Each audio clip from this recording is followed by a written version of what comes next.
直擊青朗公路水牛突然衝出馬路，被猛撞拋起，一死兩獲救，同伴徘徊，守護不忍離去。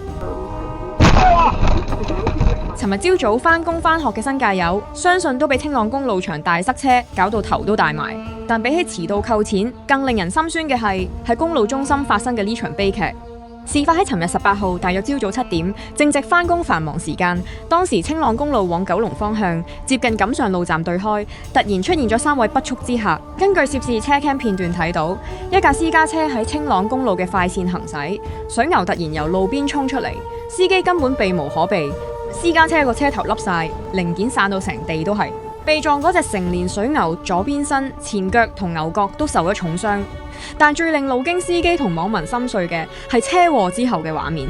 另外2隻冇受傷嘅水牛並冇因為驚而逃離現場，反而係一直留喺受傷同伴身邊徘徊，好似想叫醒佢，又好似想保護佢咁。因為佢哋嘅守候，加上警方要封路處理，結果青朗公路出九龍方向全線封閉，車龍一度排到去福亨村同逢吉鄉，成個新界西交通癱瘓咗幾個鐘。警員曾經嘗試過用繩引領水牛離開馬路，未能成功。大約8點半左右，漁護署人員趕到現場，工作人員要動用麻醉槍先可以控制到佢哋。受傷嗰隻雄性水牛最後由工作人員抬上貨車運走。不過，大家最唔想聽到嘅消息始終都要嚟。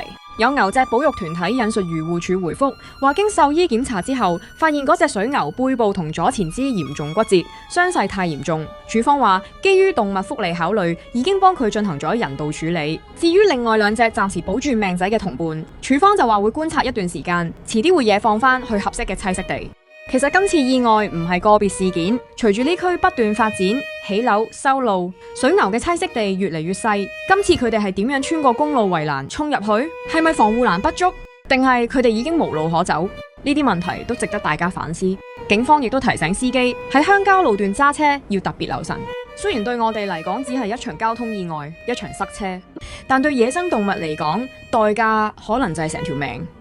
希望嗰2隻保住命仔嘅水牛，野放之後可以揾到一片冇車鳴聲、冇石屎牆嘅樂土，好好生活。唔好再誤闖呢個對佢哋嚟講太過殘酷嘅所謂文明世界。Tagline Tag 進香港新聞最 hot 話題，希望大家 comment、like、share 同 subscribe，繼續支持香港本地媒體平台。